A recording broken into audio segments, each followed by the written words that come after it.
kõike ei kuulda lihtsalt. Kõhu kõrinat või? Ei nagu joomist. See nagu sa teed seda, siis see jääb väga hästi peale. Need teavad kõik väga hästi peale. Okay.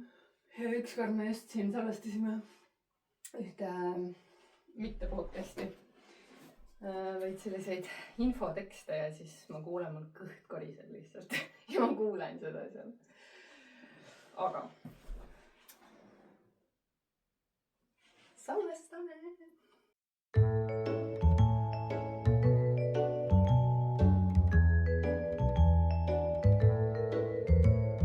Nii, aga tere tulemast taas kuulama ja vaatama Häädemeeste Seltsimaja podcasti Hääd inimesed. Ja täna, nagu ikka, meil jälle külas üks hää inimene ja me lähemegi kohe teele. Tere tulemast, Veronika Kool. Tere. Nii, täna me teeme siis absoluutselt kõike vastupidi sellele, mis tavaliselt mina istun siinpool, Veronika istub sealpool ja kui tavaliselt me lõpus jagame kingitusi, siis ma mõtlesin, et mida ma panen siia keset lauda seisma, et ma räägin kohe ära ka, mis mul täna pakkuda on. Nimelt oli mul väga hea võimalus mind kutsuti Häädemeeste hääpoodi, et tule vali enda külalistele mingid kingitused. Aitäh Maia kutsumast ja ma tean, et sa oled ka nagu veidi gurmaani moodi ja siis, et sinu elus ikka oleks maitset, siis sul on siin kaks armast maitsesoola, üks tilliga, üks peterselliga. Ja need tulevad Orava talust. Vaatan korra. Vaata. Mulle väga meeldivad siuksed asjad. Jaa, las need jäävadki siin ette ilusti. Meile siia ambiaansi looma. Veronika, kas sul on meeles see, et see ei ole esimene kord, kui ma sind intervjueerin? Jaa, kui sa mõtled seda ülikooli mingit asja. Jaa. Nimelt oli mul mingi 1,5 aastat tagasi siis üks kursuse töö, kus me pidime kirjutama erinevatest õpilugudest. Ja kui ma mõtlesin, et kelle lugu ma hakkaksin kirja panema, siis kirjumat kui sinu oma, ma arvan, et on raske leida. Et kui sulle sobib, siis võib-olla võtamegi selle korraks uuesti ette. Ja tookord minu meelest sa ju ütlesid ka, et oleks võinud pikemalt see intervjuu kesta, nii et sel hetkel me siis ei teadnud, et siia me jõuame. Ja siis ma pidin seda oma tööd siis ka teistele ette kandma ja see oli sellises elava raamatukogu vormis, kus me väikestes gruppides siis rääkisime oma sellest lookesest, mis meie kirjutasime ja kõik mu need kursakaaslased olid kõrvalised nagu. Ei ole võimalik. Nii, aga kuidas sa ise siis kirjeldaksid oma õpiteekonda?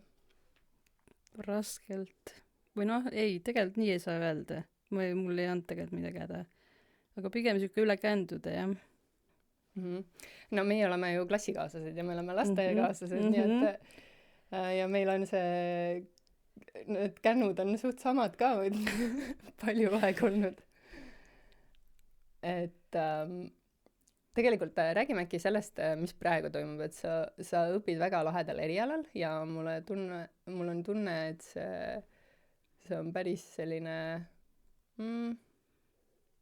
ma ei arvaks, et te teete selliseid asju, nagu te teete, et sa õpid nüüd fotograafiat. Jah. Nii, räägi, mis toimub. Et kuidagi ma jõudsin lõpuks oma selle nii-öelda unistuste erialani lõpuks, jah. Et ma siis läksin Tartusse Pallasesse fotograafiat õppima ja praegu olen seal 3 aasta. See tähendab, et 3,5 on siis tehtud juba, jah? 2,5 pigem ikka. 1 aasta veel. Okei, jah, täpselt. Jah. Vahepeal jõudsin kõike muud teha. Aga enne kui me selle kõige muu juurde läheme, et mis seal Pallases siis tehakse? Üleüldse, miks on vaja fotograafiat õppida 4 aastat? Nagu ma arvan, et paljude jaoks 4-aastane õpe, sa peaksid doktor olema peale seda nagu. Ja veel eriti fotograafiat, et kõigil meil on ju kaamerad, nutitelefonid, lihtsalt vajuta seda nuppu ja ongi sul nagu suurepärane pilt, paned selle veel Lightroomi, teeb sulle kõik filtrid, paneb peale. Et miks ma pean minema kooli ja õppima seda 4 aastat, et siis olla seal ikkagi nende samade telefonikangelastega samal pulgal.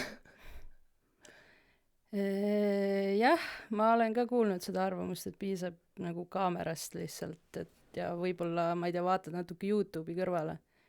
Aga see, mis meie seal teeme, on pigem sihuke kunstifilosoofia.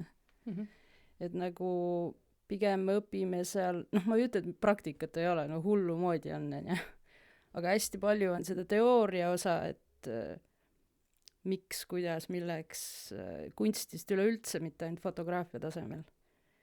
Ja seal on tegelikult nii palju see taust, et kas või mingid kompositsiooni asjad või nii, see ei ole asi, mis sul endal tuleb. Ma ise arvasin ka kunagi, et on, sest ma olen ju pildistanud aastast 2008, kui ma ei eksi. Sain mu esimese digipeegli, aga need pildid, mis ma siis tegin, need ei ole võrreldavgi sellega, mis ma praegu nagu, kuidas ma nüüd nagu aru saan, miks, vaata. Kui ma praegu vaatan mingit pilte, mõtlen kuskil muuseumis või kus iganes. Et nagu nüüd ma ilma seda mingit väikest autori teksti lugemata, ma saan juba mingitest asjadest aru nagu. If it makes sense. Aga kuidas see õpe siis toimub? Mis sa teada tahad selle kohta? Ma mäletan seda, et sa rääkisid, et see sisseastumiseksam juba oli selline omamoodi katsumus, et sa ei läinud sinna oma nende peegelkaamera pildidega, et tere, laske sisse. Seal on siuke asi, et nad ei taha su portfooliot näha, sest see ei mängi rolli. Et kõik jääb ainult nagu kohapealsed ülesannetega, mis nad sulle nagu ütlevad, mille sa saad teada alles selles kohapealne. Meil toimus selle Zoom'i. Aga jaa, joonistusülesanded, kompositsiooni ülesanded või ruumi pildistamine, kõik siuksed asjad pluss intervjuu, jah. Aga mis sinu motivatsioon siis oli, millega sa nagu tõestasid seda, et sina oled see õige, kes võiks tulla ja olla? Ma rääkisingi neile, et ma olen tegelikult kuna ma olin teisest vanem, ma võistlesin seal mingi 18-aastastega, vaata, kes on nagu otse gümnaasiumist tulnud. Aga siis ma rääkisingi niivõrd oma loo ära, et ma olen kõike muud teinud, aga et sisimas on ikkagi fotograafia see, mis mind tõmmanud on. 2008 oli see, kui sa said oma esimese kaamera sisse, ütlesid, aga kus sa siis selle kutsumuse nii-öelda oled enda jaoks avastanud või millised need hetked on olnud? Et kuidas ma 2008 sinna jõudsin või?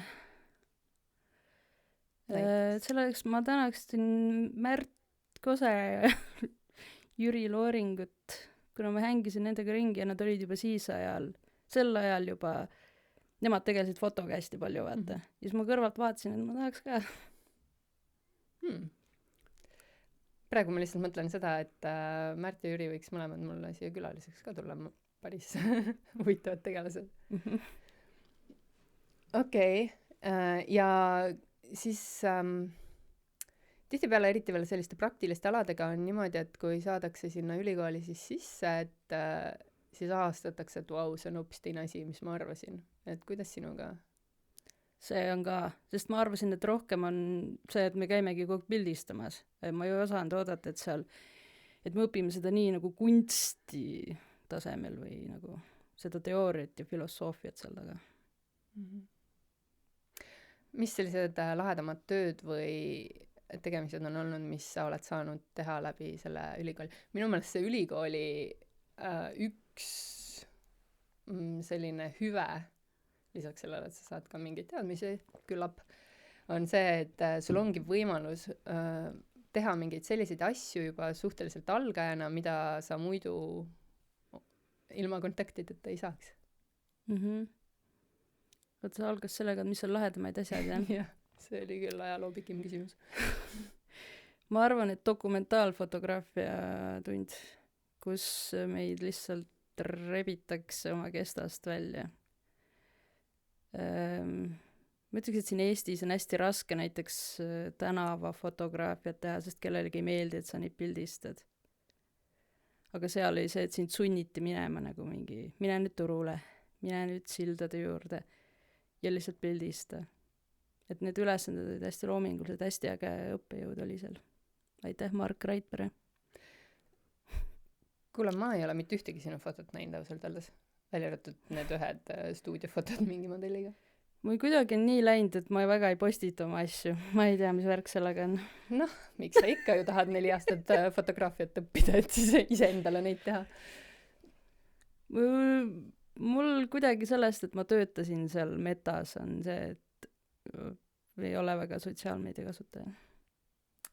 See on väga põnev teema, mille juurde me kohe varsti ka läheme, aga ma mõtlengi seda, et tegelikult me vist umbes aasta tagasi jalutasimegi sinuga jälle seda Terve Häädemiste rada või ma ei tea mida läbi ja oli juttu sellest, et sa teed mingi fotonäituse ja siis ma juba rääkisin sinuga sellest podcasti teemast, et siis tuledki sina enne oma näitust meile külaliseks, aga see podcast oli alles mägede taga. Nii, kus näitus on? See tuleb aga Tartus. Millal Häädemistel? Praegu ei ole juhtunud nagu minust mitte olevatel asjaoludel seda. Okei, aga mis sind fotograafina huvitab? Mida sa jäädvustada tahad? Ja mida sa teinud oled? Lugusid. See on see, miks ma õppima seda läksin. Et nagu ma ütlesin, ma olen aastast 2008 pildistanud, kui ma lihtsalt tahaks pilti teha, siis ma ostaks omale kaamera. Aga ma tahtsin nagu sügavamalt sinna sisse minna. Ja see, mida ma teha tahan, ma arvan ka, et on ikkagi see dokumentaalfotograafia, et siis nagu mitte lihtsalt visuaal, vaid see lugu ka sinna juurde. Aga millisena sina ise näed oma tulevikku peale siis kooli lõppu? See on hea küsimus. Ma ütleks, et täitsa lukku võtab kohe.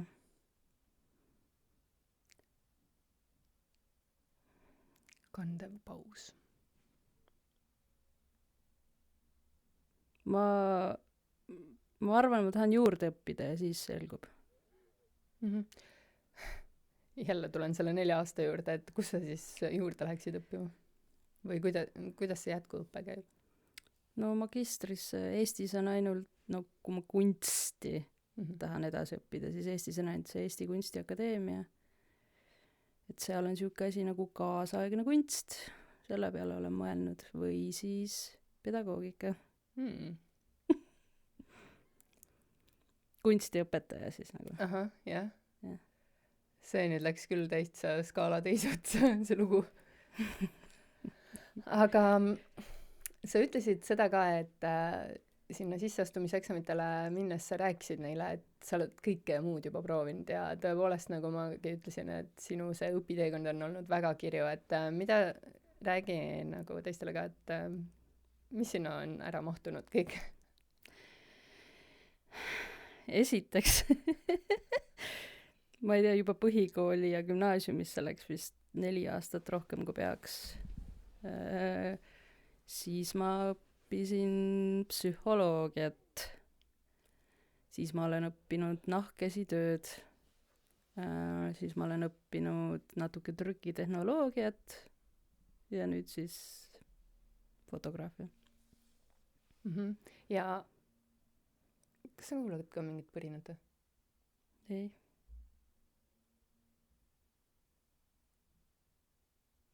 Okei. Vaimud. Ühesõnaga, võib-olla kõige selline huvitavam, et võib-olla kõige selline kummastavam siit loetelust oli psühholoogia, mis ei ole kuidagi selline otseselt loominguga seotud. Kuidas see juhtus? See on ka mind kogu elu huvitanud. Praegu ka, ega ma ei ütle, et see mind huvitaks enam. Otse peale gümnaasiumit ma läksin siis psühholoogiat õppima. Tallinna Ülikooli. Räigelt meeldis. Nii. Aga see jäi pooleli. Miks? Või rahaliselt hästi raske tol ajal. ma ütleks selle peamiseks põhjuseks. Jah, see selles mõttes haakub hästi minu erialaga, kus me ka, tegelikult Eestis on ju loodud mega head võimalused õppimiseks ja seda on hästi palju toetatud süsteemi poolt, ka õppepuhkuste ja kõige selle näol. Aga me oleme ikka ja jälle jõudnud selleni, et tegelikult töötaval tudengil ei ole alati kõige kergem seda õppepuhkust realiseerida. Et jah, sa saad riigi poolt selle endale võtta, nii et ei peaks mingit süütunnet tundma, aga samas töökohtade vaatest nagu see tegelikult ei ole võimalik, et samal ajal peab ikkagi keegi teine sinu töö ära tegema või mingi see süsteem nii-öelda läheb rikki.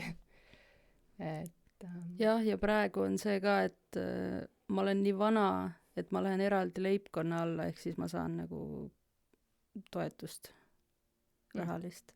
Tol ajal ei läinud. Aga täna siis on lihtsam olla tudeng, täiskohaga tudeng? 100%. Jah. No siis on probleem lahendatud. Süsteemi poolt. Okei, aga psühholoogia on ikkagi selline huvitav valik.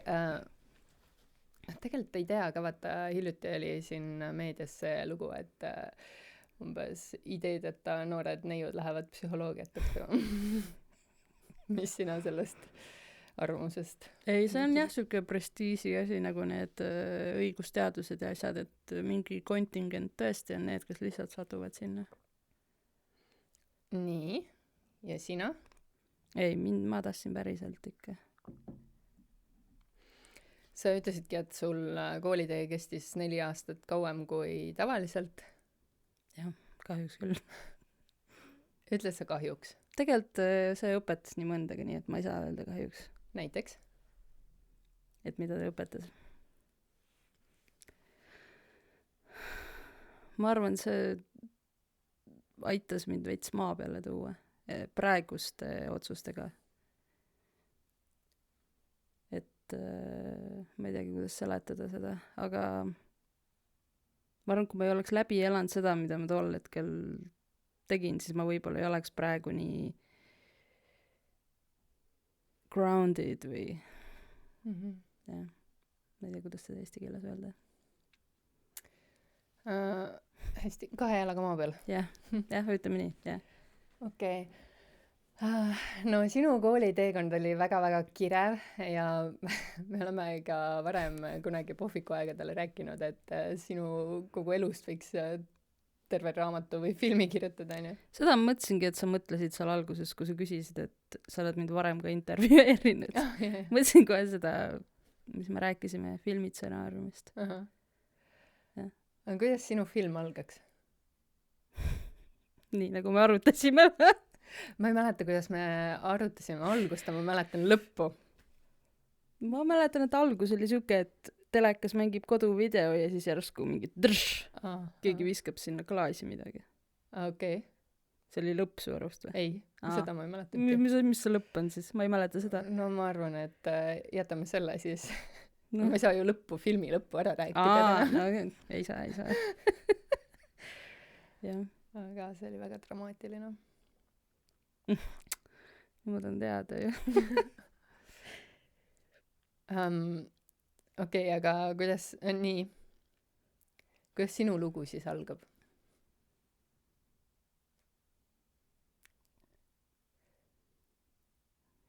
Küsin nii raskeid küsimusi mult. Sa oled iga meie podcasti episoodi näinud seda. Mul huul jäi praegu igem külge kinni. Sa oled iga meie podcasti episoodi vaatanud ja sa tead, et ma alati küsin, et räägi meile oma lugu. Jaa, tean. Nii. Ja mul pole mingit kahtlustki, et sa kindlasti mõtlesid, et ta kindlasti küsib mult seda, et mida ma vastan.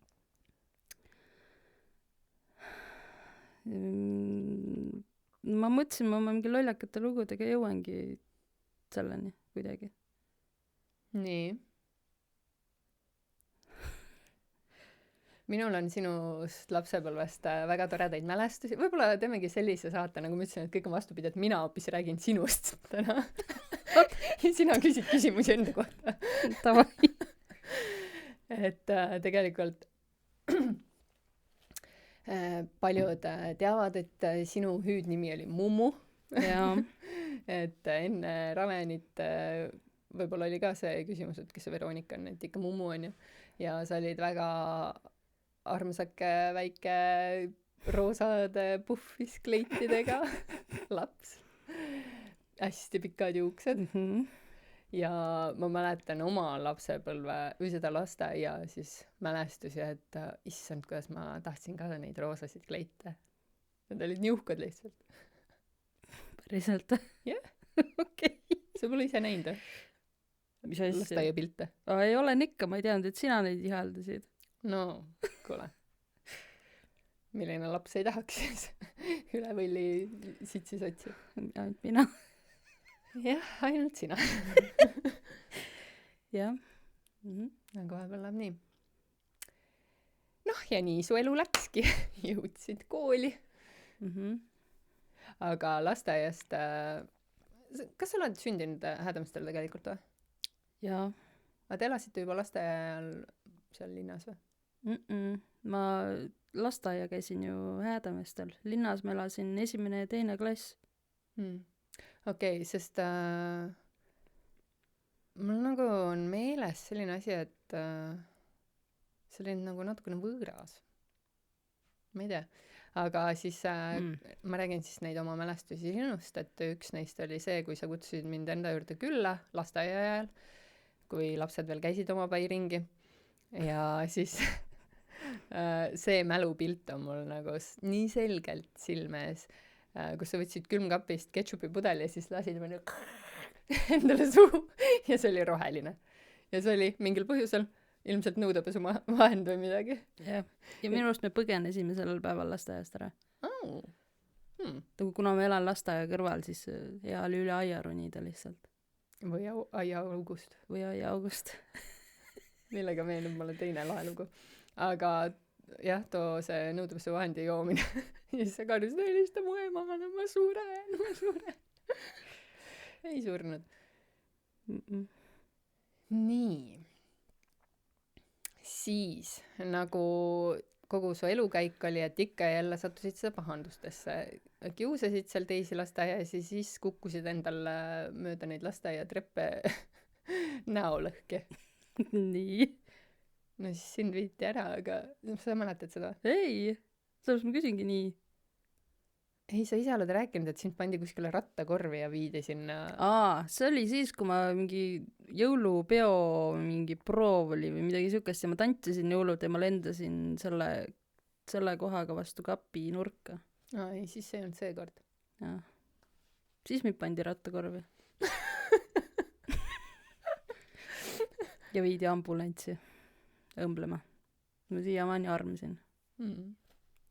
jah. mis sul endal lasteaiast meeles on?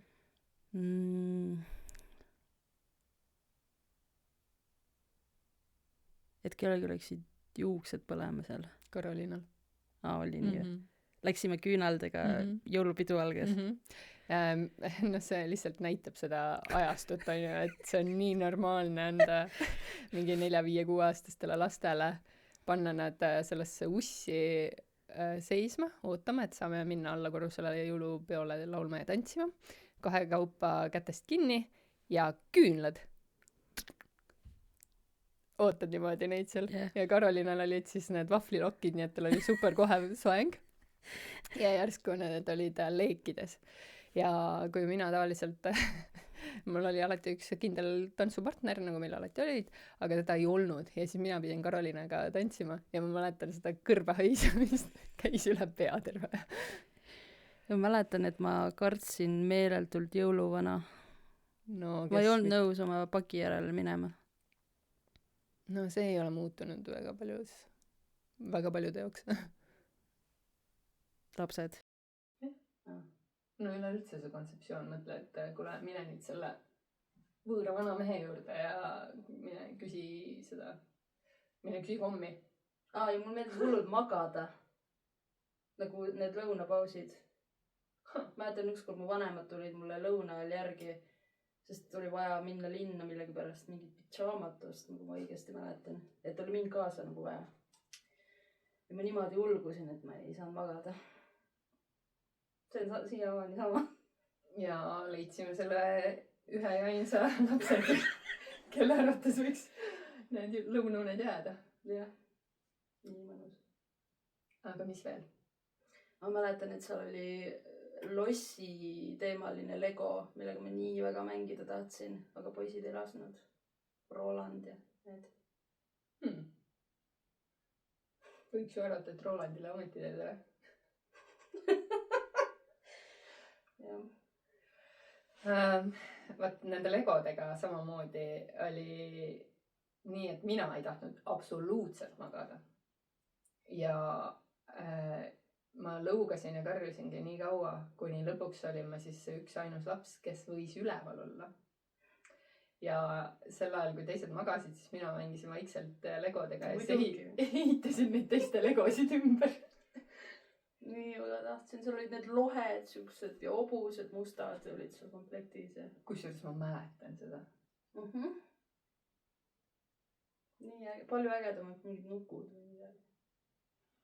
Jah. No seda ma ei tea, aga lohed ja obused on mul ka meeles.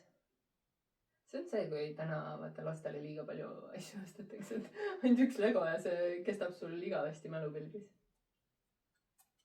Ja kui ma hiljem olen sattunud, nüüd enam mitte, aga vahepeal kui Annika lapsed, mu õe siis, olid väiksed ja ma läksin kaasa näiteks, kui Annika neile järgi läks, siis see lõhn, need toidulõhnad, mine vekkina. Okei, aga milline õpilane sa olid? Õpetajate jaoks kindlasti halb. Mis see halb tähendab selles mõttes? Ma tegin nii palju pahandust kogu aeg. Näiteks? Oli vaja kuidagi pildis püsida. Ma ei tea, mul tunne, et mul oli mingi sisemine rahutus sees. Ma olen nagu hiljem mõelnud sellele. Et sai siin ju igast asju tehtud. Lilli pooleks löödud ja tatart loobitud tundides ja ma ei tea, poistega maadeldud ja sõimukirju saadetud ja millest sina ka osaline olid. Kohe tähtsustame seda, aga see on väga huvitav, et sa seda ütled, et et oli mingi sisemine soov või tähendab, sa ütlesid sisemine rahutus, aga soov pildis püsida. Mis see tähendab? Ma olen ennast alati tegelikult, ma ei tea, kas sina sellega nõustuksid, sest sa võits tead võib-olla teist versiooni minust, aga ma olen tegelikult kogu aeg olnud sügavalt introvertne inimene ja nagu kuidagi võib-olla Chalice'il on üks laul, kus ta ütleb, sa pole üksi, sa oled üksi teiste seas ja see on täpselt see, mida ma tunnen terve elu nagu. See ei ole mingi depressiivne asi siin, vaid lihtsalt, et kuidagi ma kulgen üksi või nagu, ja siis vahepeal tuleb mingi soov nagu pildis püsida. Lolluste kaudu siis ei seda kunagi tehtud.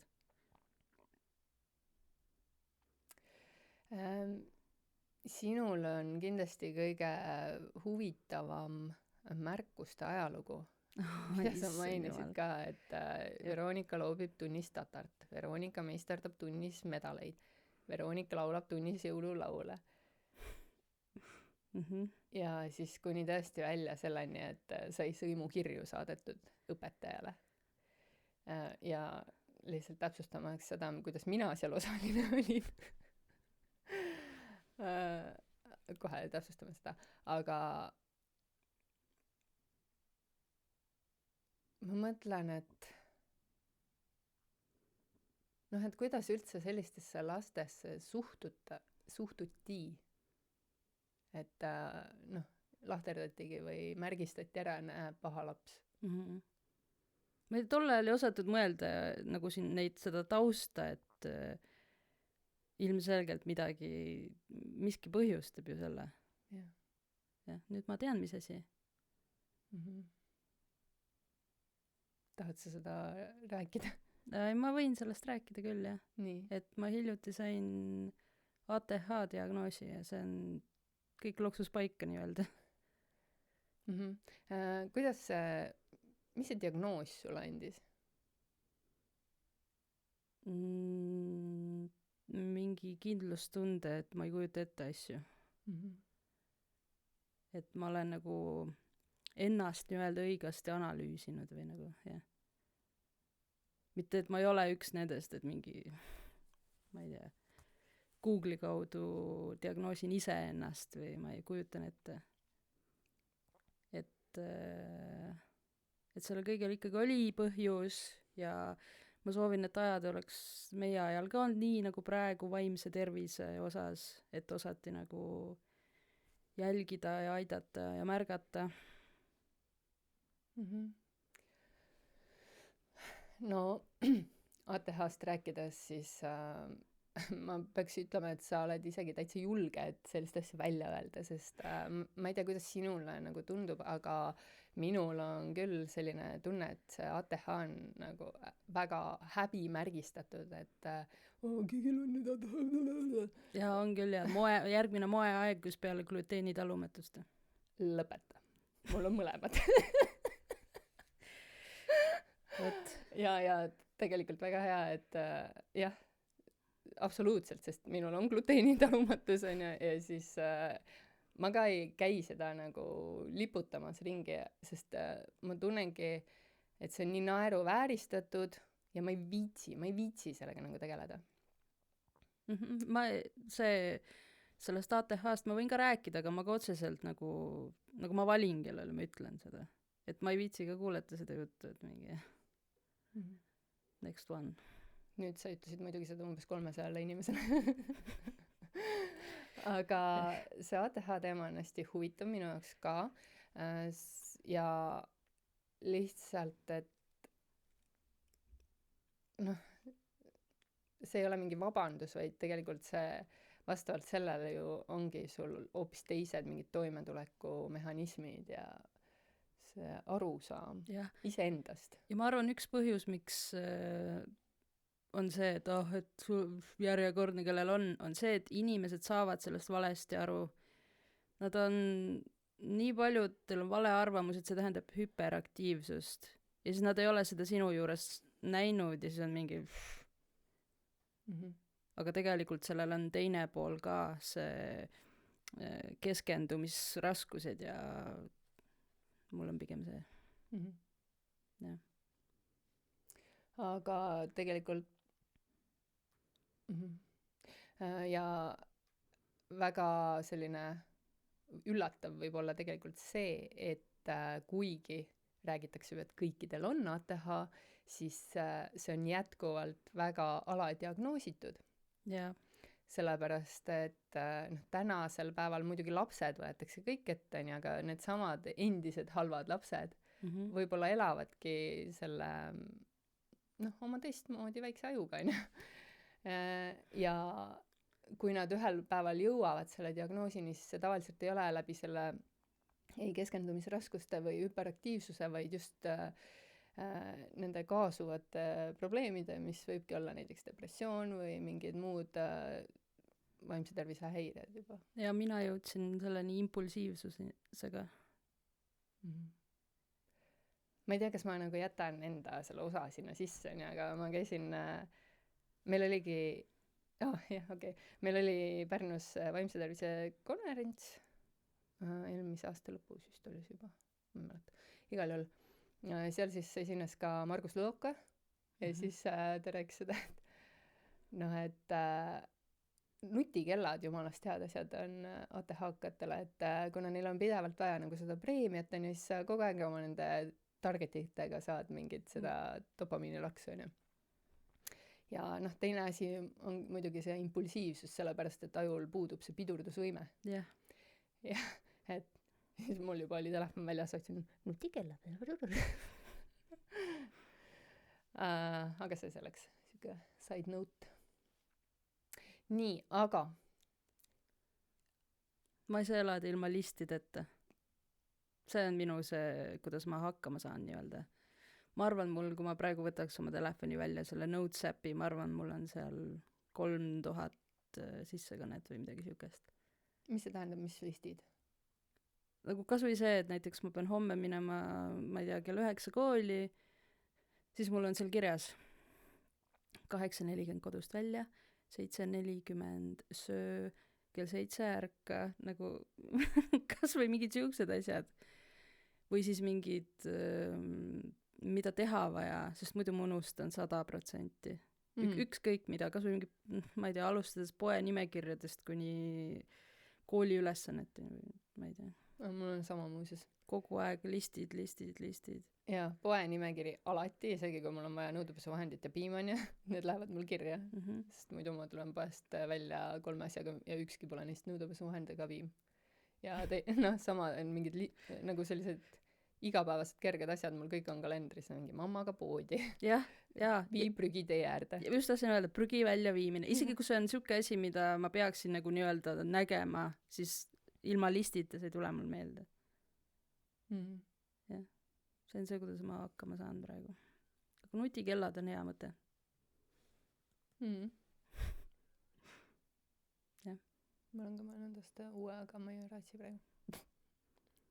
Okei.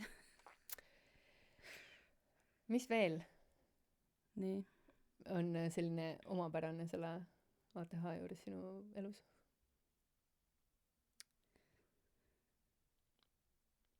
Kui ma mõtlen mingitele omadustele, et mis inimestel on, kui neil ATH, siis see, mis mul kõige rohkem on procrastination ehk siis asjade edasi lükkamine. Täiesti lõpp. Ja see on see, miks ma selle teekonna ette võtsin, et see diagnoos saada, sest see hakkas segama veits mu koolielu juba. Kuigi see, mida ma õpin, on mingi nii südames ja väga meeldib mulle, siis see aju ikkagi veits keerab sulle.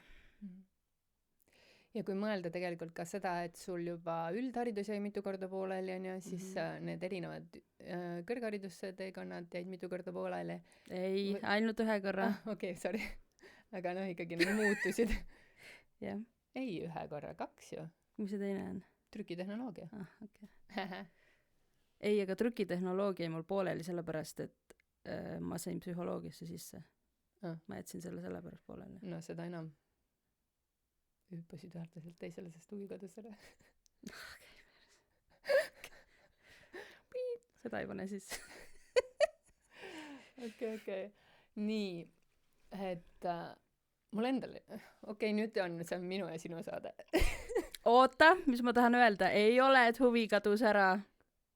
Vähemalt minul selle ATH-ga on see, et on jah see, et nad vahetavad hästi tihti nagu mingid hobisid ja niimoodi, aga mul vähemalt on nii, et see ei ole see, et ühe vastu koeb huvi ära, vaid et teised huvid tulevad juurde ja siis need on lihtsalt nii palju, et sa ei tee nendest ühtegi. Või et sa ei suuda nagu hallata, tegelikult sind huvitavad endiselt kõik need asjad. No minul oli, ma olen ju ka 4 korda keskkoolis käinud, on ju. Päriselt ka nii ka palju või? No 3 korda käisin 10. klassis. Okay. Ühesõnaga. Et ka kui ma viimast korda läksin, siis ma mõtlesin, ma ei öelnud kellelegi. Ma ütlesin vist ainult emale, sellepärast, et mul oli vaja see vana mingi tunnistus üles leida. Ja, sest ma ei tahtnudki seda, et ma olin juba valmis selleks, et ma jätan jälle pooleli. Sest see oli alati ju nii läinud. Mingil põhjusel ja oligi just see, et mingi muu asi tuli peale. Ja siis erinevate projektidega on samamoodi, et ma olen nagu ülikõva inimene neid alustama, aga siis ma ei viitsi neid tihtipeale lõpuni viia. Et igasugused sellised viimistlused ja need lõpu mingid, ma ei tea, niitide peitmine, et see on... Mul nii imelik kuuleta seda, et ma ei tea sükest annalised üldse. No. Sa oled nii tegus ja siuke nagu. No täpselt, mis sa mõtled, ma muidu tegutseksin. Kas sa mõtled, mul muidu 4 töökohta oleks? True. Aga ja siis näiteks minul on juba ka see, et mul nagu aju juba mõtleb asju ette ära, on ja siis ma juba elan kõik need emotsioonid nii läbi ja siis ma olen nagu rohkem ei viitsi jah. tehtud, vaata. Mhm. et ma juba kujutan endale nii elavalt neid asju ette. I wish, et mul oleks see. Mul on see, et ma ei suuda alustada. no ma olen ma olen väga kõva alustaja just nimelt. Ja mul on see, et ma alustan, või tähendab, ei suuda alustada, aga kui ma kunagi alustan, siis ma viin ka lõpuni. Jah. kuidas koristamisega, sina oled ju väga korralik, sa oled Nii. ju pedantlik. Nii.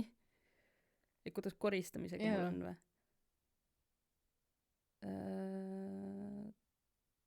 Sa mõtled seda, et kas ma lükkan seda edasi või?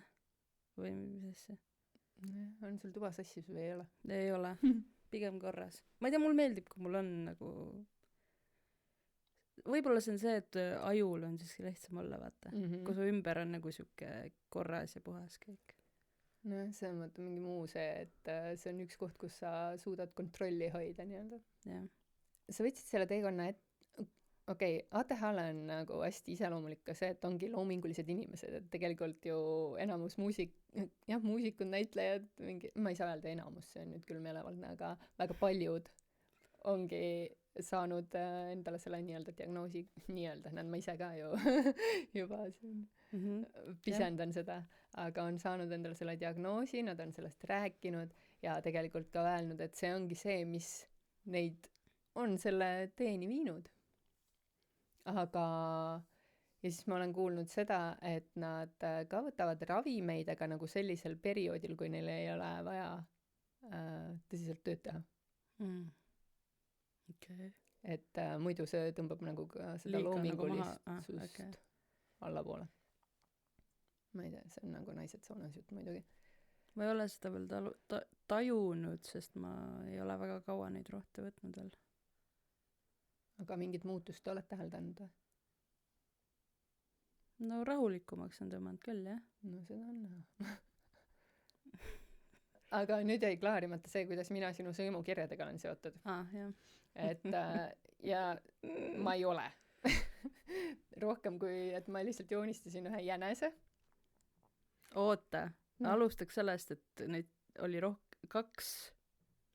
Kõigepealt oli see, kirju. Mina lihtsalt mingi, mida iganes mul toimus oma tolleaegse klassijuhatajaga, saatsin talle ühe sõimukirja. Siis kuidagi läks elu nagu natuke edasi, ma mõtlesin, et tegelikult nagu võiks ikka tegelikult vabandada. Ja see oli see, kus sina tulid mängu. No vot veel enam. Mina ei olnud seotud sõimukirjadega, ma olin vabanduskirjaga seotud, jah. Ma olen see rahutuvi. Aga igal juhul mina siis joonistasin selle jänese ja sa ütlesid, nii lahe jäne, siis lõikasid selle jänese sealt välja ja kleepisid selle kirja sinna ülesse nurka. Ja siis peale vabanduskirja sa said alles direktori juurde kutse. Jah. Ja siis sa rääkisid mulle, et kuidas kõik need kirjad olid välja prinditud ja siis kõik need jänesed olid seal niimoodi reaalse. Et mitu koopiat oli kirjadest. Ma mõtlesin, et see jänes äkki pehmendab lisaks mu sõnadele mingeid asju. Aga andeks sa ei saanud või? Ei, sest selle peal mind saadeti ju metsa poole kooli. Seda ma sain alles suhteliselt hiljuti teada, et seal toimus õpilaste vahetus ja mulle nagu seostub see, vaata nagu riikide vaheliselt tehakse vangide vahetust.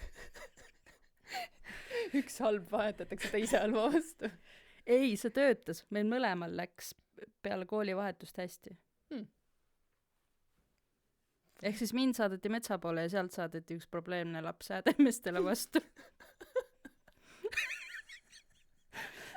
Jah. Huvitav, kas see on mingi selline tavapärane praktika või nad tulid ise selle peale?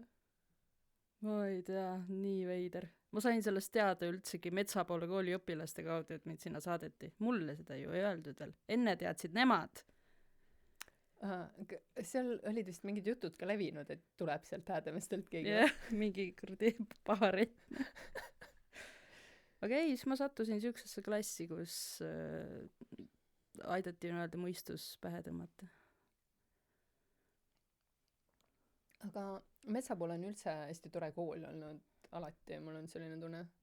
Mul sobis võib-olla see, et seal on jah väiksemad klassid ja looduse keskel ja mis iganes. Aga kuidagi selline kokkuhoidev või selline tore kool. Jah, ma ei ütle ühtegi halba sõna.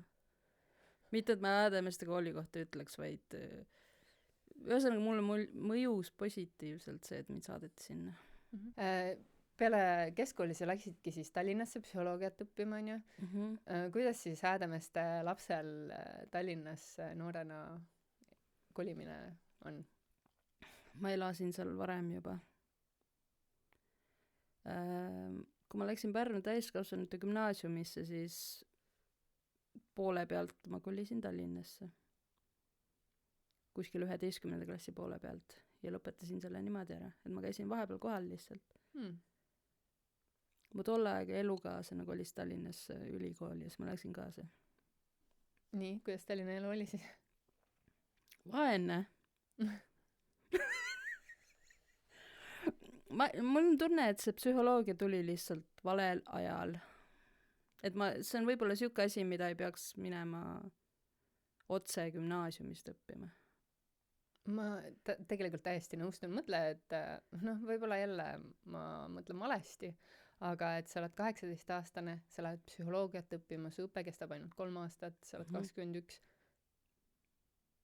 Mida sa teed? Jah. Siis sa lähed magistrisse, siis sa oled 23, kui sa lõpetad. Jah. Et minu arust see on siuke asi, et mida ma ei ütle, et kõigil, aga mul tundub, et see sisse haakub sinuga paremini, kui sa seda veits hiljem läheksid õppima.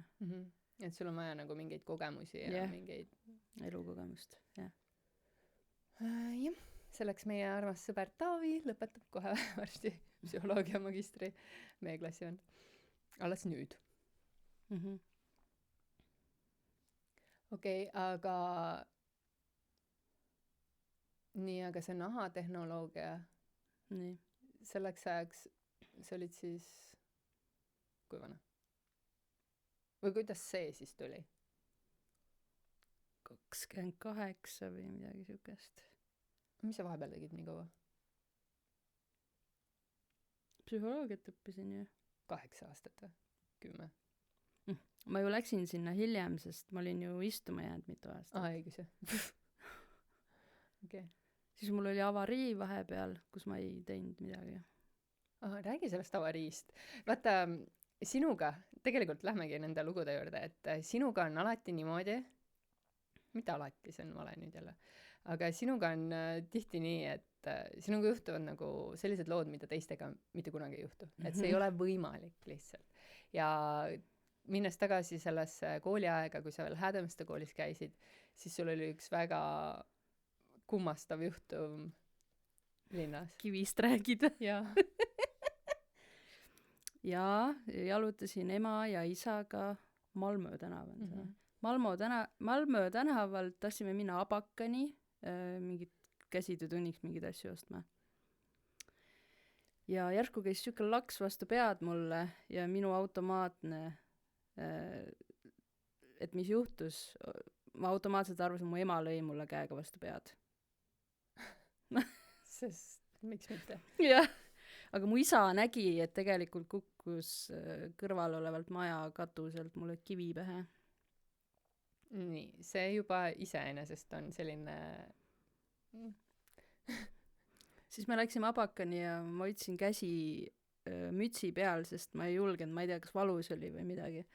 Siis mu vanemad rebisid mu käed ära ja kõik oli verine. Ja siis need Abakani töötajad ja kõik olid täiesti mingi, et issand jumal, te peate haiglasse minema. Siis läksime õmblema. Aeti siit väike tükik ära. Mäletan, küsisin direktorilt luba, et mütsiga koolis käia. Lubati? Jah. Ja siis need arstid seal ütlesid, et see ei ole okei, et jalakäijate tänaval jalutades kukub sul kivi pähe, et mitte päris, jah. Et andke kohtusse või nagu, et nõudke nagu õiglust või jah. Ja see lõppes nii, et me ei saanud midagi sealt minu arust. See ongi nagu see, et sa jalutad tänaval, sulle kukub kivi pähe, mis on niikuinii selline asi, mida ei peaks juhtuma, siis sa lähed kohtusse ja sa kaotad. Jah. Jääd süüdi. Mis sa jalutasid? See ei olegi isegi kõige imelikum asi, mis minuga juhtunud on. Nii. Ükskord Metsapoole koolis inglise keele tunnis. Ma tahtsin nii väga vastata, aga õpetaja ei tahtnud, et ma vastaksin. Ta küsis nagu midagi klassi käest. Aga ta teadis, et ma tean seda, sest ma olin inglise keeles hea. Ja siis ta ei tahtnud, et mina vastaks, vaid keegi teine. Ja siis ma sealt taga pingist karjusin, kurat! Ja selle peale ta läks direktori kabinetti, aga nägi, et seal oli politsei, sest politsei käis algklassi lastele liiklusteemalist loengut pidamas. Ja siis mind viidi hoopis selle politsei juurde ja ma sain 180 krooni trahvi avaliku korra rikkumise eest. Vabandust, see on esimene kord, kui ma seda lugu kuulen. Just. Ja see oli muidugi see, et ma ei julgenud seda oma emale öelda ja siis see summa kasvas suuremaks. Kui suureks see kasvas, mäletada? Minu arust oli 300 või midagi siukest, aga krooni ajal see oli suur raha. See läks kohtutäituri kätte või midagi. Ja siis oli veel mingi siuke asi, et mingi imelik kohtutäitur oli, kes võttis selle raha topelt. Mu ema räägib seda lugu siiamaani. Ja ei saanudki tagasi. Nii et mingi 6 sotti siis läks või midagi. Kurat maksma. Jah. Ja meie see mälestuste rada sai siis alguse sellest õnnetusest, avariist, mis sa rääkisid.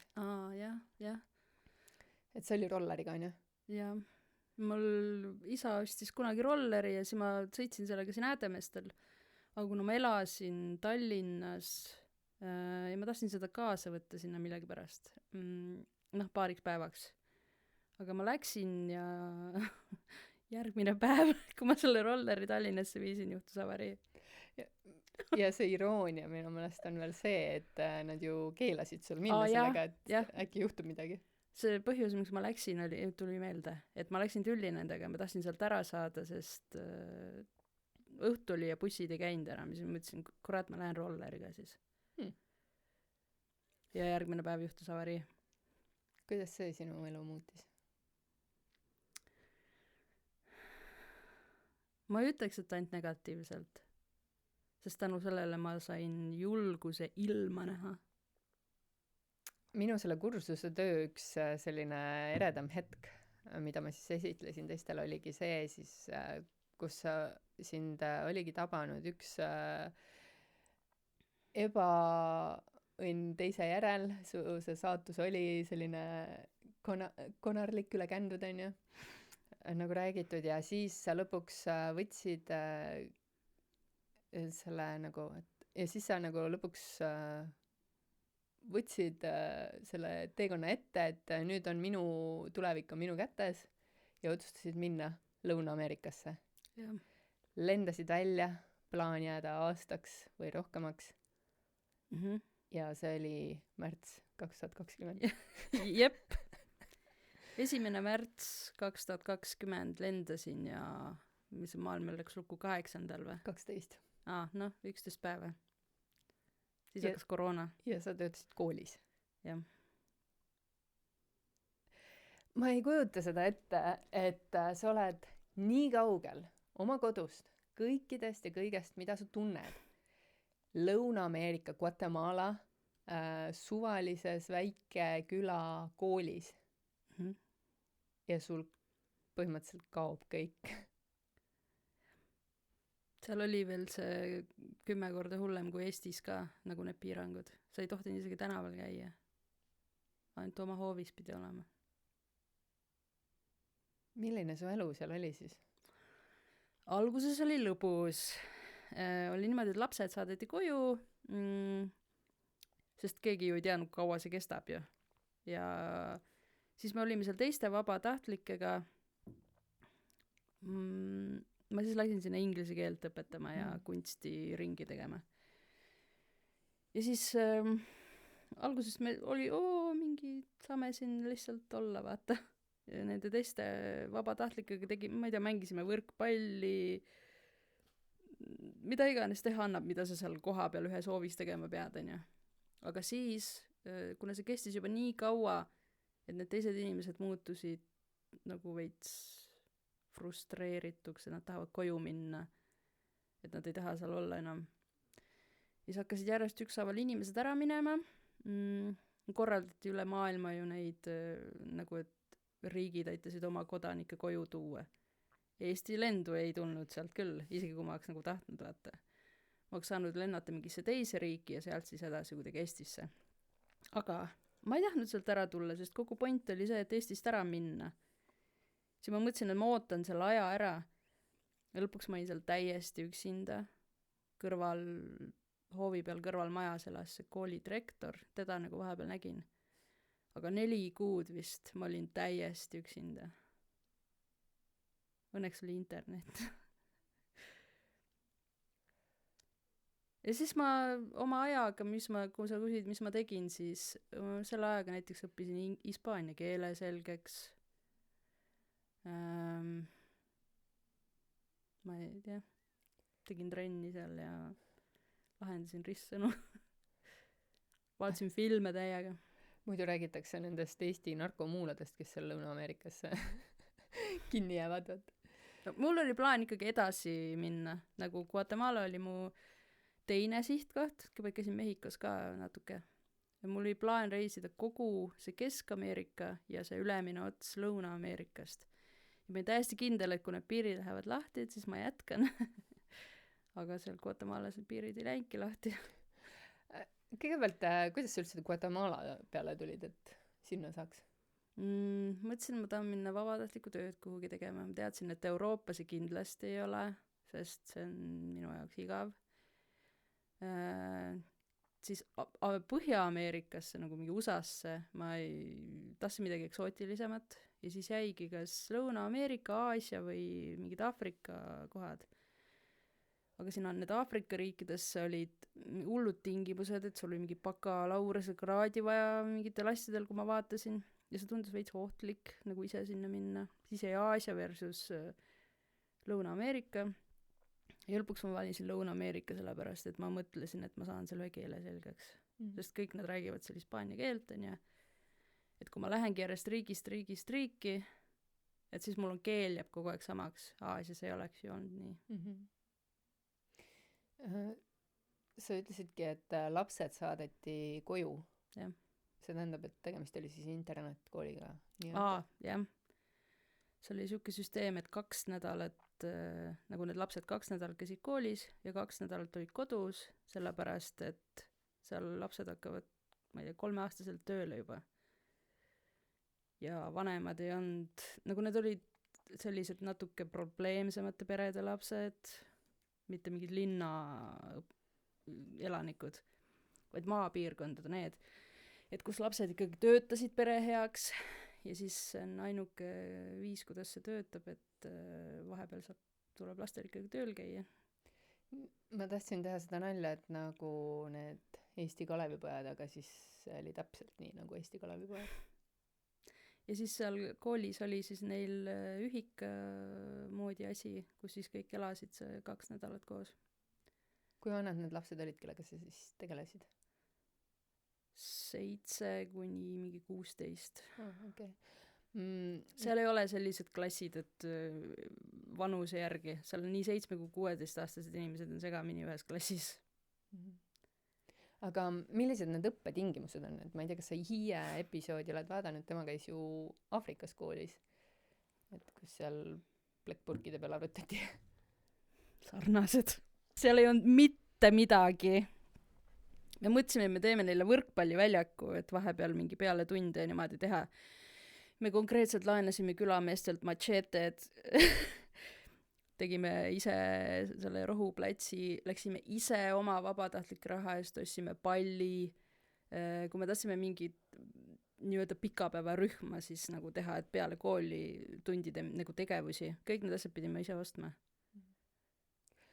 Mis see vabatahtliku raha tähendab, et siis te ikkagi mingid sellist taskuraha nii-öelda saite seal töötamisest? Ei, meie enda isiklik raha. Kuidas sa siis kavatsesid aasta aega elada seal? No seal need asjad on 20 korda odavamad kui Eestis. Palli saad seal 1 euroga ja mingi mingi nii. Et see meie jaoks selles mõttes ei olnud mingi raha. Mis summaga sa sinna siis läksid? 300 eurot võib-olla. mul oli, kuna ma sain avarii pärast selle osalise töövõimetuse, siis mul iga kuu tuli raha peale. Okei. Aga söök, isegi söök neil seal nagu koolitoit, kui sa mõtled, on ju.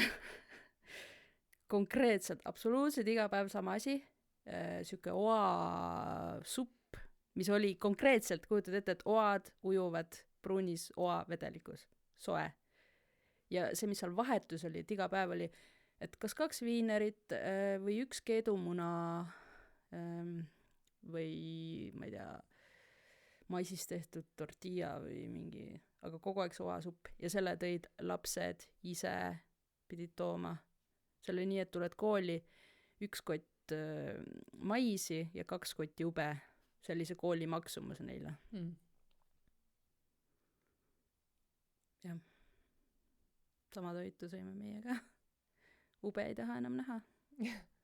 Väga hea kiusainete allikas. Ja kõik, kuidas me magasime või pesime, see on täiesti, sa ei kujuta ette lihtsalt. No, valgusta. No sooja vett, see ei eksisteeri ühesõnaga, on ju. Esiteks juba see. Siis dušš oli seal nii siuke, et survet absoluutselt ei olnud, sellepärast et ümberringi olid mingid ananassi, põllud ja mis asjad, mida oli vaja kasta. Siis see surve oli nii väike, nagu tavainimestel ei olnud väga vett. Ja siis mis õue oli kogunenud, oli nagu siuksed tünnid vihmaveest või niimoodi, nagu, mis olid täis saanud. Siis läksid õue ühe siukse müüri taha, pesid ennast seal niimoodi, et võtsid kopsikuga, kallasid endal vett peale. Ja siis mul 2 korda juhtus siuke asi, et ühe korra pesin ennast seal, siis vaatasin, et seal samas tünni põhjas on surnud konn. Ja teine kord oli surnud lind. Ja ma just siis pesin juukseid ka endal selle surnud linnuse veega. Õudne. Ja jah, kõik sisustus, mis oli ka mingi, no seal ei olnud midagi, ainult plastnõud ja polnud kardinaidki ja siuke. Ja kuidas te magasite seal? Seal olid siuksed narid. Vabatahtlikutel oli 1 ruum, kus olid need moskiitovõrgud peale visatud ja Uksed, aknad kogu aeg lahti või? Aknad ei olnud, seal olid akende asemel trellid ja uks oli siuke rauduks, jah, mille sai kinni panna. Aga klaasi ei olnud ees? Ei. Okei. Nii et hästi niiske oli, kogu aeg läksid riided hallitama. Padjad ja asjad ka. Ja see oli see, et iga kord, kui oli päikseline ilm, sa pidid seda ära kasutama, et sa viisid padjad ja asjad õue päikse kätte kuivama või noh. Või kui on päikseline ilm, see on see päev, millal sa pesed pesu. Pesu pesti käsitsi.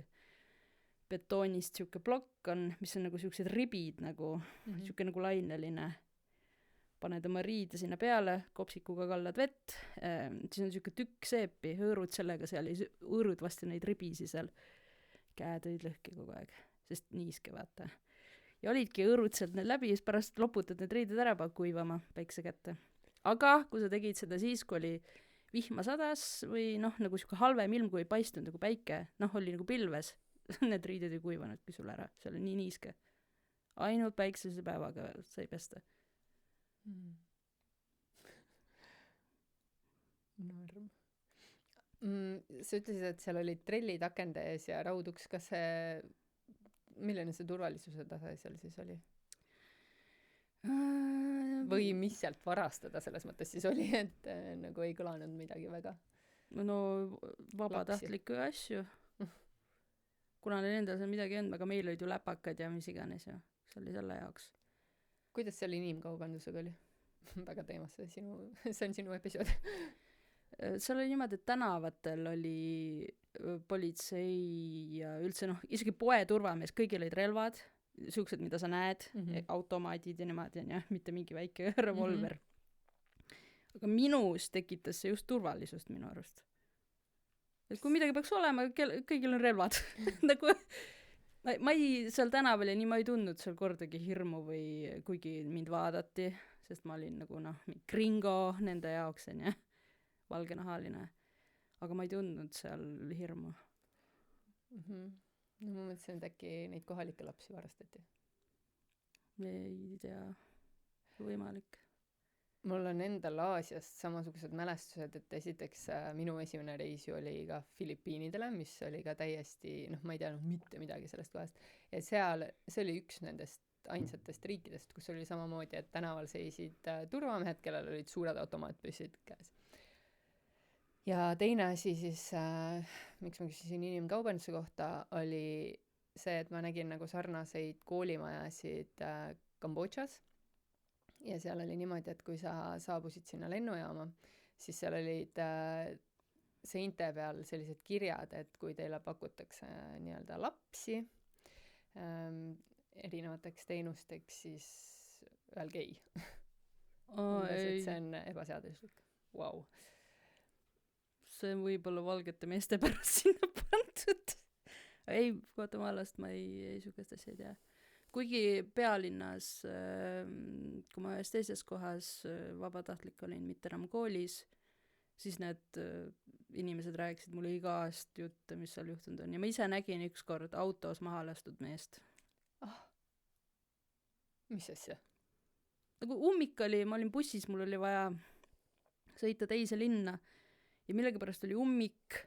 Ja siis lõpuks, kui see buss nagu jõudis selle autoni, mille pärast see ummik oli see, et keset liiklust oli auto, kus oli sees, kellel oli pähe lastud kuul. Nagu see buss läks kõrvalt mööda, ma nägin sinna autosse sisse. Seal on see, et makstakse kätte mingid kängid ja mingi siuke värk, vaata. Aga need, kelle juures ma vabatahtliku tööd tegin seal pealinnas, nad rääkisid, et neil on siukest asja juhtunud, et kui sa valgusvoori taga punase tulega seisma ja et sul peavad autouksed lukus olema, sest sul tullakse, võetakse auto, neil on 2 korda auto oli ära röövitud sellel ajal juba. Malaisias oli sama, et ma ei tea, kas neid autosid niivõrd rööviti, aga mida alati tehti, oli see, et aknad pidid kinni olema, aga ka neid aknaid löödi puruks ja siis rebiti mingid kotid ja värgid ära, et sul ei tohtinud midagi nagu näiteks kõrvalistmel olla või käes olla. Et just õhtuti nad nagu vältisid siukseid kohti, kus on mingid valgusvoorid, et sa ei peaks seisma jääma. Jah, seal oli küll ohtlik. Pealinnas siis, ja mitte seal džunglis, kus ma olin. 4 kuud olid seal selles, mis see solitud on? 4 kuud olid see seal üksinduses ära. Ja siis läks Guatemala siseselt piirid lahti. Enne oli see, et ma ei saanud sealt linnast isegi ära minna, kui ma oleks tahtnud. Nagu väike linn, Poptuun oli selle nimi. Sellepärast, et bussiliiklus, taksoliiklus, kõik katkes. Võimatus oli sealt ära saada. Need teised vabatahtlikud läksid enne seda, kui pandi need transpordi asjad kinni. Aga kui see 4 kuud sai täis, siis see oli kauem tegelikult, 4 kuud oli ma üksi. Märtsis juhtus, augustis läks lahti Guatemala siseselt, siis mul oli just sünnipäev tulemas. Siis ma mõtlesin, ma teen endale sünnipäeva kingituse, et ma sõidan ühte teise Guatemala otsa nagu avastama. Ja siis ma läksingi ära sealt koolist.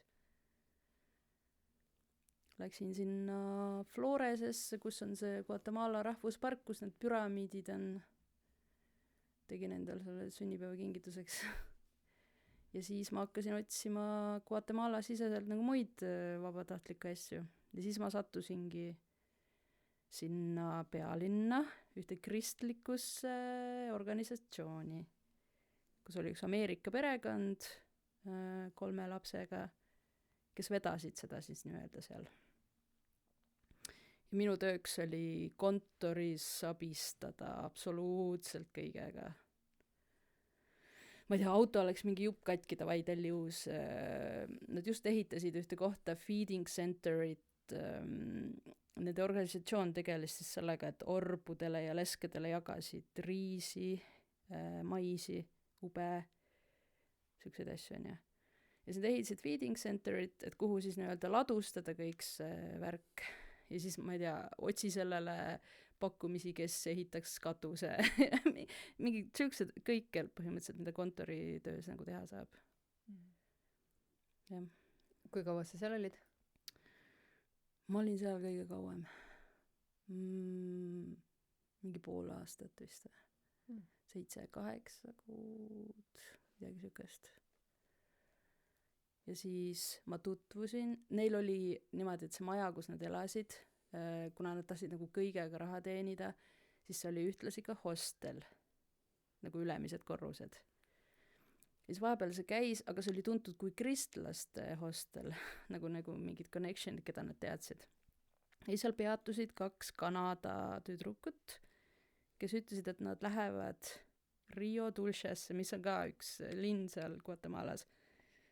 Et nende mingi tädi või keegi omab seal mingit hotelli, et kas ma ei taha tulla nagu sinna seda vabatahtlikku tööd tegema. Ja siis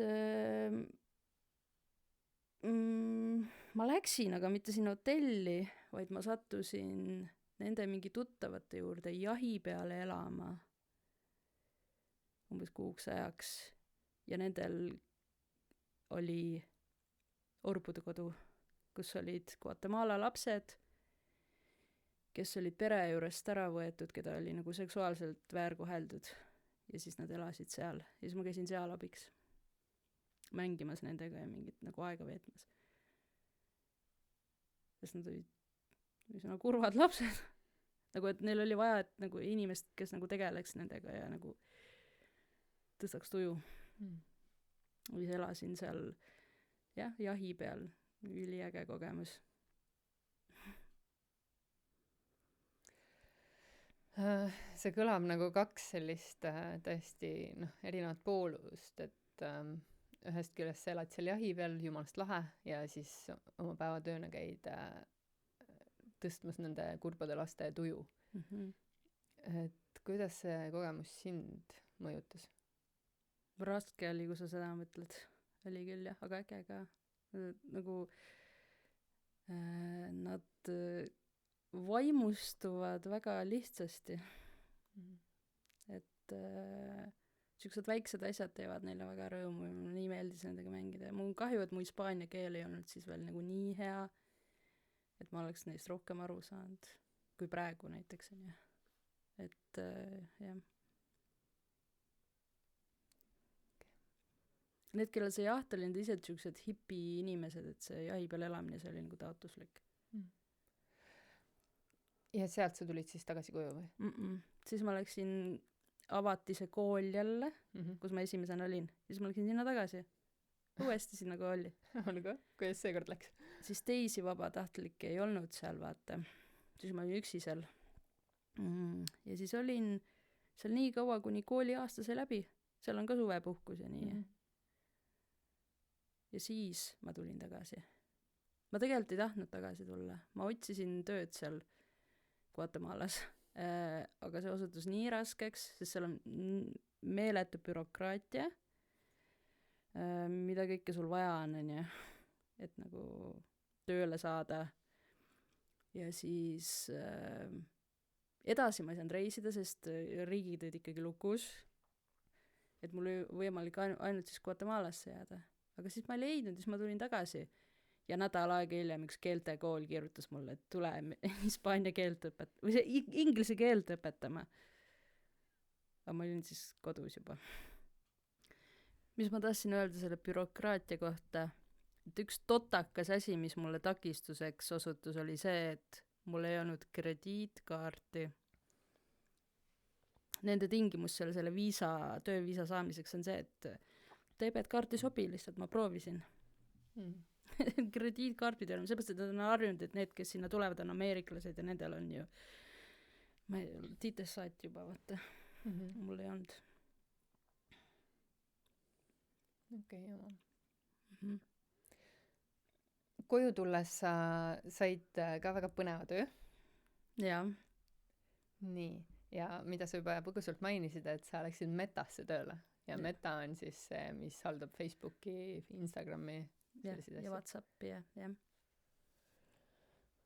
Mis tegid seal? Ühesõnaga tulin Eestisse tagasi.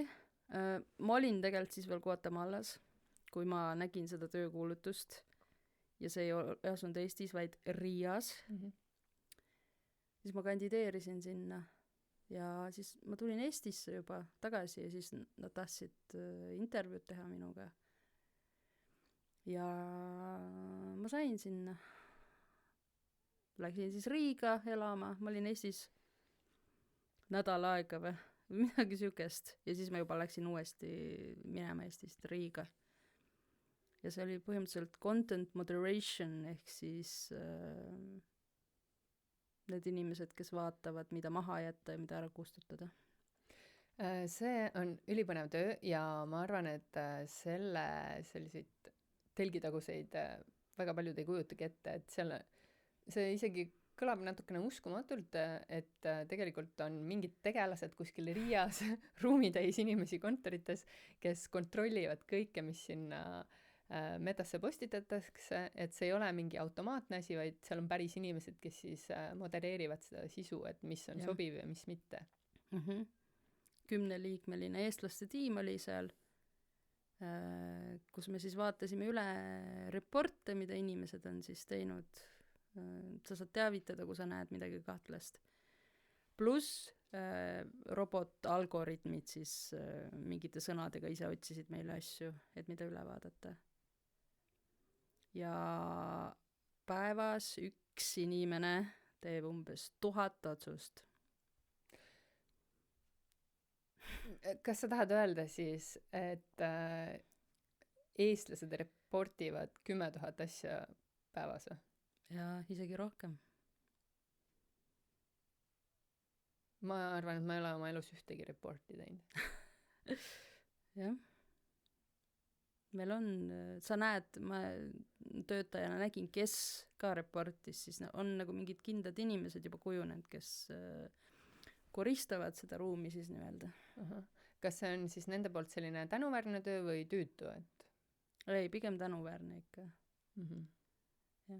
Ei, no seal oli selline tüütud asju ka, kus inimesed sõimasid üksteist lolliks ja mingi siis vastutasuks reportisid kordamööda üksteise asju, nagu mingid nimed olid juba välja kujunenud, näe sellel jälle täna, ma ei tea, rohud võtmata või ma ei tea. Aga pigem oli ikka siuke, et nagu päriselt, et issand jumal, et võtke maha, vaata. Sul oli üks väga põnev seika seal. Mida sa mõtled nüüd? Kui teil oli see rahvusvaheline koosolek. Jaa. See oli siis siuke töö, et aeg-ajalt toimusid siuksed koolitused või lihtsalt vaatasime nii-öelda reegleid ja asju üle mingite kõrgemate tiimi bosside ja asjadega. Ja siis Iirimaa on see põhikoht, kuhu Facebook siin Euroopas siis, või Meta ütleme, nii-öelda registreeritud on, kus on need kõige kõrgemad inimesed tööl. Ja siis meil oli nendega üks koosolek, kus me tahtsime siis näidata mingeid kõige totramaid näiteid, mida me oleme leidnud ja arutada, et kas maha võtta, nagu otsisimegi siuksed violating asju, mis on nagu, mis tuleb maha võtta. Ja siis olime seal kõnes, siis toimus nagu internetis on ja siis järsku ilmus sinna ekraanile minu ema kirjutatud kommentaar. Mina ei teadnud, et see sinna tuleb, me ei teadnud, mis näiteid seal näidatakse. Aga see oli mingi siuke lause, et kas sa oled koputada saanud või? Ja see oli siuke, ma ei tea, kuidas eesti keeles öelda, aga ambiguous. Nagu, et sa ei tea, kas läheb maha või mitte, vaata, siuke kahe vahel asi, sellepärast oli see näide seal üleval. Ja juhuslikult just minu ema oli selle kirjutanud. Läks maha või ei läinud? Läks. Nii et isegi selliseid viisakaid armsaid solvanguid ei tasu metasse jätta, sellepärast et mingid tegelased Riias jälgivad sind. Jah, aga sa ei kujuta ette, kui palju inimesed, kui julged on inimesed. Seal oli kontosi, kes avalikult enda seinale postitavad lapspornot, suitsiidivideosi, mingid peade maha raiumisi, nagu mis nende just toimub. Ja siukeste asjade puhul, näiteks pedofiiliast rääkides, siis see läks automaatselt politseile. meie ei tegelenud sellega. See on juba nagu raskem asi. Kohe alguses sa ütlesid ka, et tänu et sellele töökogemusele Metas sa ise ei ole väga sotsiaalmeedia kasutaja. Miks see nii on? Sellepärast, et ma sattusin sinna tööle täpselt siis, kui Eestis oli see vaktsiini ja maskitrall ja Maskipall.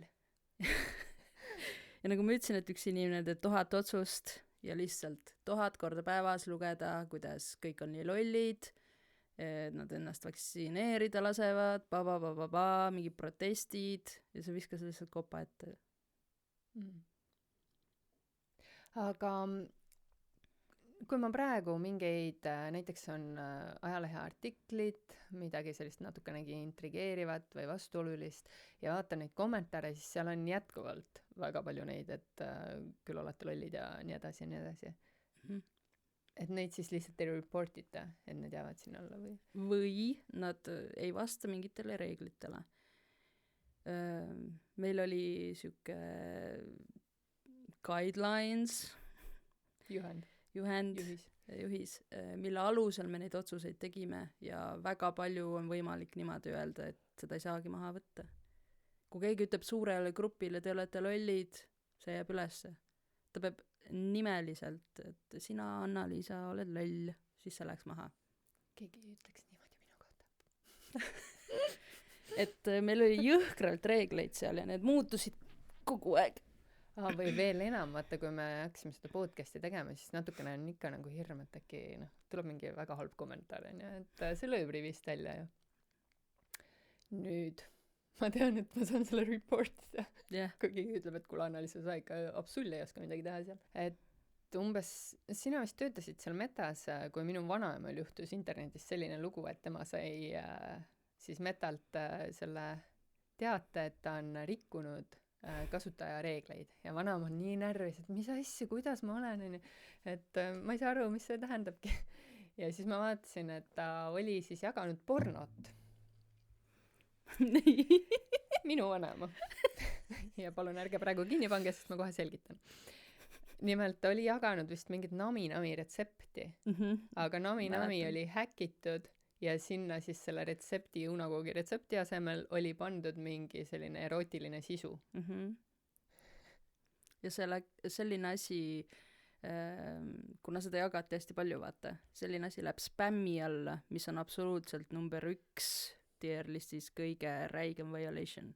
Kõrgemal kui pedofiilia. Jah. See on täiesti ebaloogiline. Jah, on. Aga see süsteem on ka absurdne ju, et tagantjärgi muudetakse midagi ja siis inimesed saavad nagu violationi. Mäletan seda lugu. Et jah, internetis võib kõike juhtuda. Ja. Ja nagu siis traditsiooniks oli selleks ajaks saanud, et sinuga midagi juhtub ja siis toimub mingi täielik pööre. Riias elades. Nii. Sind rööviti. Jah, see ei olnud meeleski. Wow. Ja mu korterisse murti sisse. See juhtus vaid aastaid tagasi, et kujutad ette tänasel päeval niimoodi nagu murdvargus. 10. veebruar 2022. No, vaata, et need ajad nagu arvaks, et kuskil 90-ndates. Elasin ühes sükses kortermajas, kus alles ehitati kortereid. Vaata, ma teen pšt. Elasin sükses kortermajas, kus alles ehitati kortereid ja siis üks päev korteri omanik ütles mulle, et on vaja ära vahetada veemõõtja, pannakse see, et on kauglugeja, et ma ei pea neid näite andma. Siis tuli see üks ehitaja sinna ja mõtlesin, ta oli nii kahtlaselt sõbralik minuga, ta käis iga natukese aja tagant sealt vannitoast väljas minuga rääkimas ja siis tagantjärgi ma saan aru, et ta pani lihtsalt silma peale, mis mul on seal. Igatahes paar päeva hiljem oli siis 10. veebruar, mul oli palgapäev, üks töökaaslane kutsus mind, et lähme nagu shoppama, on ja keset päeva, mul oli vaba päev mõlemal siis läksin ja ma olin ära ainult reaalselt maksimaalselt 2 tundi.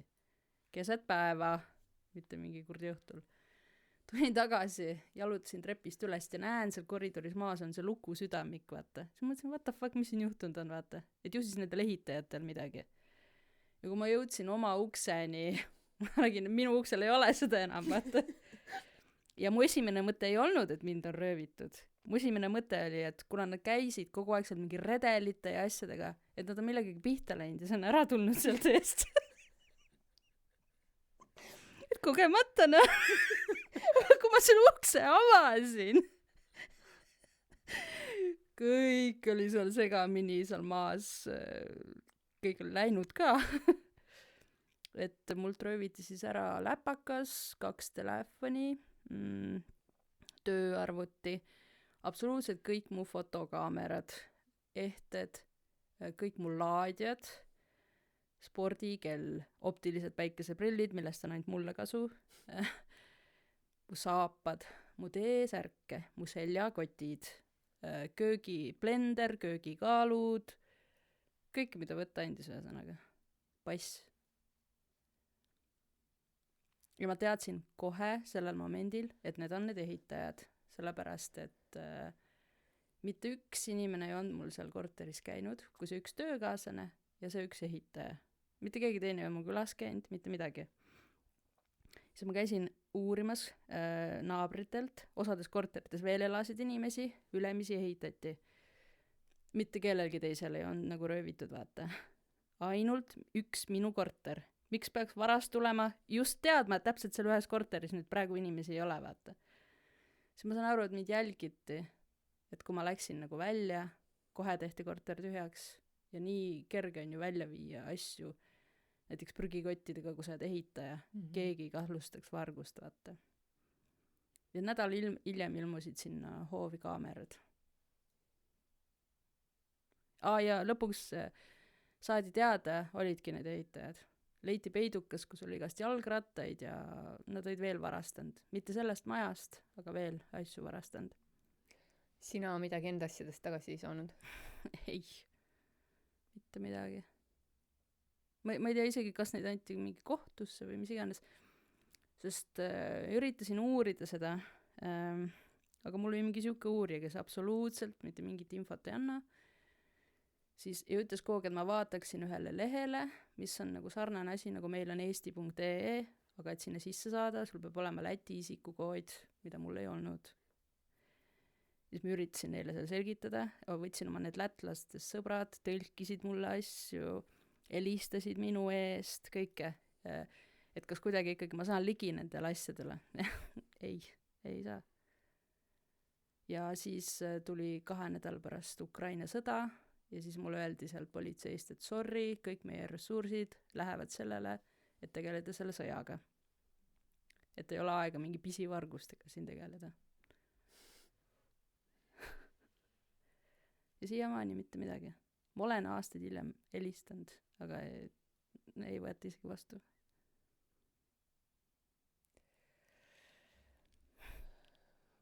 Võt. Kui elevil sa oled oma järgmiste peatükkide osas?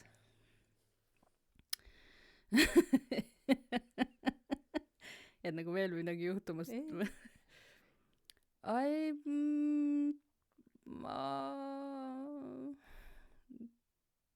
Ma tundub ainult suht positiivselt meelestatud. Ma ei tea, ma kuidagi võib-olla on mingisse õigesse lainesse sattunud praegu, et ma ei karda, et juhtuks mingeid kahtlaseid asju minuga. Ja ma just, jah, see oli nagu see püstitus oli väga negatiivne, aga ma mõtlesingi seda, et nagu sa ka ise ütlesid, et need kogemused ei ole olnud täielikult negatiivsed, vaid need ongi olnud need, mis viivad sind järgmisesse etappi. Ja tänagi, et sa tunned, et sa oled leidnud selle oma õige koha ja teed seda, millest sa oled unistanud. Ja mulle tundub, et see on päris äge. I agree. Can't wait. No meie vestlus igal juhul sinuga jätkub kohe, sest meie läheme Terve Hädamiste liigutab ringi läbi tegema. Ega juba kindlasti ootab meid. Ja siis kohtumegi järgmises episoodis või terve Häädemeeste liigutav. Mina tulen ka. Väga hea, tule ka sina. Kohtume järgmisel nädalal kõigest pool tundi varem.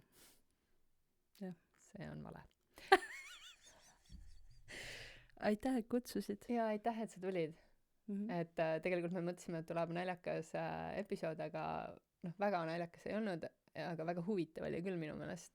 Nii et ma loodan, et ka kuulajal, vaatajal oli huvitav kuulata ja nii on. Lähme edasi.